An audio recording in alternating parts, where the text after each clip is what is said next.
Ibu Bapak, saudara-saudariku yang dikasihi oleh Tuhan, Shalom. Selamat berjumpa kembali dalam Renungan Harian Katolik, Paroki Maria Bunda Karmel, Jakarta. Hari ini hari Selasa, tanggal 11 April tahun 2023. Tema renungan kita hari ini adalah Allah yang mulia, Allah yang menderita. Ibu Bapak, saudara-saudariku yang dikasihi oleh Tuhan, dalam ilmu psikologi ada sejenis neurosis atau problem kejiwaan yang disebut bipolar. Yang gejalanya adalah seseorang seringkali menunjukkan penampilan yang sangat kontras dalam hidup sehari-hari.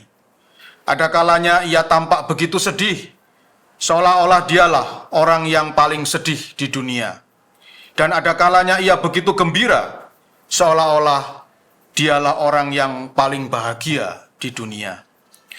Problem kejiwaan bipolar biasanya membutuhkan bantuan seorang psikiater atau psikolog untuk dapat mengatasinya. Ibu Bapak, saudara-saudariku yang terkasih, meskipun banyak di antara kita sesungguhnya bukanlah penderita bipolar, namun dalam hidup sehari-hari kita seringkali bersikap seperti penyandang bipolar. Di satu sisi banyak pengikut Kristus yang seringkali pikirannya begitu dikuasai oleh penderitaan, sampai lupa akan keberadaan Tuhan dan bahkan terlintas keinginan untuk bunuh diri. Di saat yang lain, ia terlalu bergembira, juga sampai lupa akan keberadaan Tuhan, dan akhirnya jatuh dalam budaya yang akhir-akhir ini sedang ngetren, yaitu flexing. Jadi hari-hari ini ada budaya baru yang namanya flexing, yaitu berlomba-lomba memamerkan kekayaan dan kemewahan. Yang biasanya kalau saya amati itu terjadi pada orang-orang yang dulunya hidup susah, kemudian menjadi OKB atau orang kaya baru, kemudian karena begitu euforia, begitu tidak bisa mengendalikan dirinya, sehingga akhirnya lupa daratan, memamerkan kekayaan dan kemewahan yang dimilikinya, karena tidak bisa mengendalikan diri.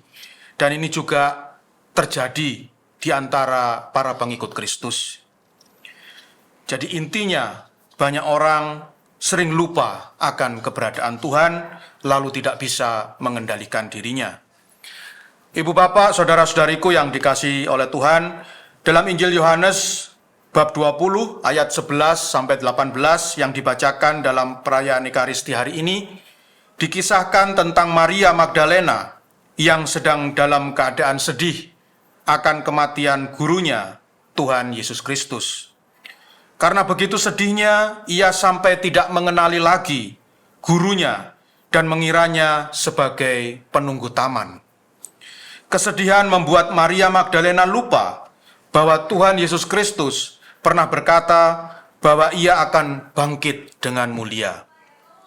Di sisi yang lain, ketika Maria Magdalena diliputi oleh perasaan gembira karena menyadari bahwa gurunya telah bangkit, dengan penuh euforia, ia hendak memegang Yesus. Karena saking gembiranya, Maria Magdalena ini sampai tidak bisa mengendalikan dirinya, lalu berusaha untuk memegang Tuhan Yesus. Maka itulah sebabnya di dalam Injil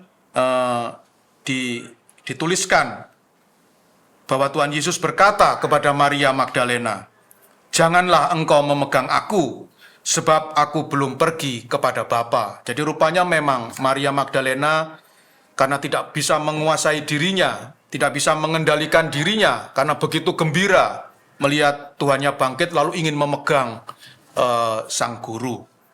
Dan Tuhan Yesus melarangnya.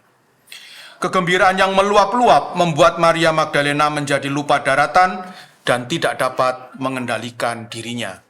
Ia lupa bahwa sang guru, yaitu Tuhan kita Yesus Kristus, telah memintanya untuk tidak pernah melupakan jalan penderitaan yang telah mengantarkan gurunya pada kemuliaan. Ibu Bapak, saudara-saudariku yang terkasih, belajar dari Injil pada hari ini, semoga di tengah-tengah segala penderitaan kita tetap mampu mengendalikan diri berdasarkan iman bahwa Allah kita adalah Allah yang telah bangkit dengan mulia, yang mampu menghentikan segala penderitaan tepat pada waktunya. Dan di tengah-tengah segala keberuntungan, kita pun hendaknya tetap mampu mengendalikan diri berdasarkan kesadaran bahwa Allah kita adalah Allah yang pernah sangat menderita. Tuhan memberkati.